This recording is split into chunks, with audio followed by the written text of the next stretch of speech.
You can't easily get your shoes fixed anymore. Not the way you used to. For most of the 20th century, getting shoes repaired was as ordinary as picking up dry cleaning. Then it stopped being ordinary. You walk into a narrow shop on a Saturday morning, sandwiched between a barbershop and a tailor.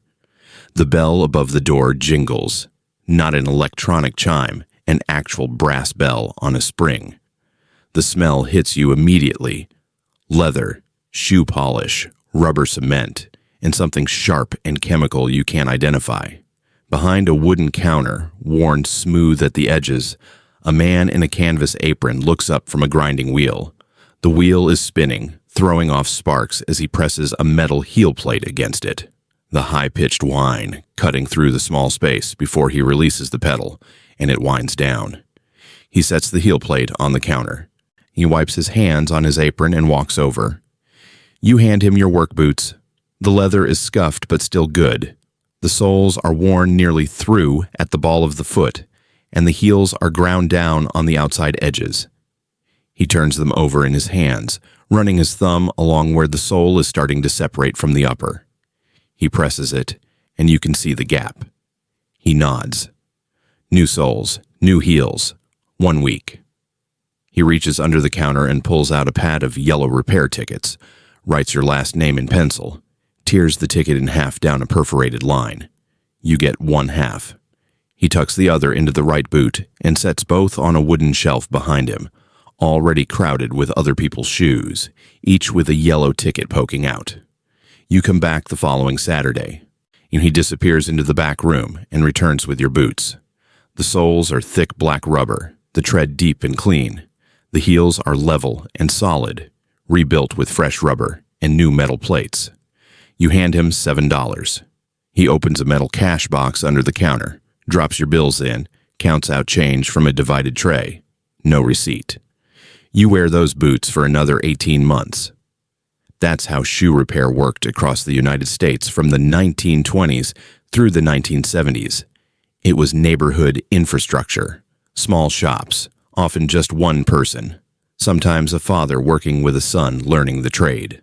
The shops occupied cheap commercial space, storefronts on side streets, basement locations, small stalls in markets. Most cobblers were immigrants or sons of immigrants, and men who'd learned the trade in Europe or picked it up through apprenticeship in American cities. The work required skill, but not formal education, and the tools, stitching machines, sole presses, grinding wheels, were durable and repairable themselves. The transaction was simple and personal. You brought in worn shoes, the cobbler assessed them, gave you a time frame, and you returned to pick them up. Payment was cash. The relationship built over repetition. A good cobbler remembered his customers, knew who wore through their soles quickly, who needed extra support. There was an unspoken protocol. You didn't rush him, he didn't rush the work. Quality mattered because you'd be back. The economics were straightforward and sustainable. A cobbler in a decent location could expect 15 to 25 repair jobs per week. When materials were inexpensive, leather and rubber soles cost between 50 cents and $1 in the 1960s. Heels maybe 40 cents. Labor was the value. A standard resole and heel replacement took about an hour of skilled work. Cobblers charged $5 to $8 per job through the 1960s and early 1970s. That meant a weekly gross of roughly $100 to $200, enough to cover rent, materials, and provide modest income. Customers paid for repairs because new shoes cost significantly more. In 1965, a pair of quality men's work boots cost $25 to $35. Women's leather dress shoes ran $20 to $30. For a household earning the median income of about $6,900 a year, a $30 pair of shoes represented real money, roughly equivalent to $280 in 2026 dollars. Resoling those boots for $6 extended their useful life by a year or more. The ratio was clear. Repairs cost 15 to 20% of replacement. That made repair the economically rational choice for anyone not wealthy. In 1935, There were an estimated 120,000 shoe repair shops in the United States. By 1960, that number had dropped to around 65,000, but the basic business model still functioned. The country had roughly one cobbler for every 2,800 people. Then two things happened that destroyed the foundation. First, shoe manufacturing moved offshore and prices collapsed. Through the 1960s, about 95% of shoes sold in America were manufactured domestically. Production was labor-intensive, and labor costs were the largest expense. As trade policies shifted in the 1970s and 1980s, manufacturers moved production to South Korea, Taiwan, and eventually China and Vietnam. By 1985, imports made up more than half the market. By 1995, that figure exceeded 85%. The result was a price collapse. A basic pair of work boots that cost $30 in 1970 should have cost around $230 in 2000 adjusted for inflation. Instead, it cost $45. Shoe prices relative to income fell by more than 70% over 3 decades. Second, shoe construction changed to enable mass production. Traditional American shoes used Goodyear welt construction. The upper leather was stitched to a midsole, which was then stitched to a replaceable outsole. This allowed for resoling because a cobbler could remove the outsole without destroying the shoe. It required skilled labor and time, making it expensive. Cheaper imported shoes used cement construction. The sole was glued directly to the upper. It was faster, lighter, and far cheaper to produce. It also made resoling nearly impossible. When the sole wore out, the adhesive bond often failed, and attempting to re-glue exceeded the shoe's structural integrity. By the mid-1980s, resoling still cost $15 to $25 because labor costs hadn't fallen, but new shoes cost $30 to $60 for everyday wear. The ratio inverted. Repair now cost 40 to 80% of replacement, sometimes more. Customers did the math and stopped bringing shoes in. The economic logic that had sustained the trade for generations broke completely. Cobblers saw their volume drop by half, then by 2/3. Shops that had relied on 20 repairs a week were down to 7 or 8 by the late 1980s. That wasn't enough to cover rent and expenses. They tried to adapt, adding key cutting, luggage repair, leather goods, but these were supplements, not replacements for the core business. The transition happened quickly once it started. Through the 1970s, most neighborhoods still had a local cobbler. By the early 1990s, they were closing in waves. The cobblers themselves were aging. Most had learned the trade in the 1940s and 1950s. Their children rarely took over because the business was dying. Lease renewals became breaking points. When rent increased, cobblers closed instead of relocating. Customers noticed when their regular shop disappeared, tried once to find another, discovered the nearest alternative was now a 15-minute drive instead of a 5-minute walk, and gave up. The few shops that survived into the 2000s did so by pivoting to niche markets.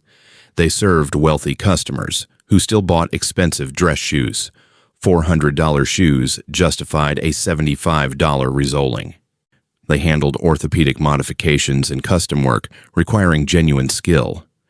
But the everyday neighborhood cobbler who fixed work boots and school shoes, that cobbler was gone by 2000.